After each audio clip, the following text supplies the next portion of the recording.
Health department చేసిన ప్రతిపాదనను cabinet ఆమోదించడం జరిగింది. ఈ ప్రపోజల్స్ ద్వారా రాష్ట్రంలో దాదాపు 5 కోట్ల మందికి పైబడి వైద్య సేవలు అందించబడతాయి. 2 లక్షల నుంచి 2.5 లక్షల నుంచి 25 లక్షల వరకు కూడా విలువైన వైద్య సేవలు అందించబడతాయి.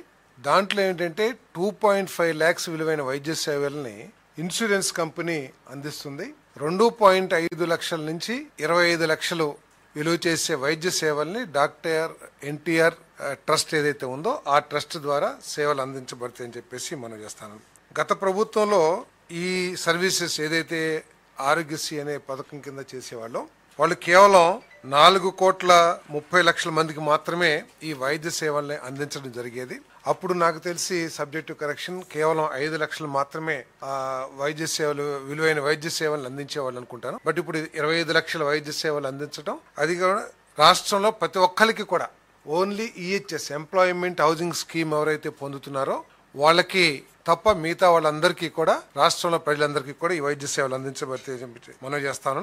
అదే ప్రత్యేకంగా వర్కింగ్ జర్నలిస్ట్ హెల్త్ స్కీమ్ ఏదైతే ఉందో దాని గురించి కూడా ముఖ్యమంత్రి గారు ప్రత్యేకంగా ప్రస్తావించి వారికి కూడా ఈ వైద్య సేవలు పరిగణించాలని చెప్పేసి కన్సిడర్ చేయాలని చెప్పేసి కూడా ముఖ్యమంత్రి గారు సూచించారు. తప్పకుండా వారికి కూడా సేవలు అందించడానికి ప్రయత్నం చేస్తానని చెప్పేసి మనం చేస్తాను.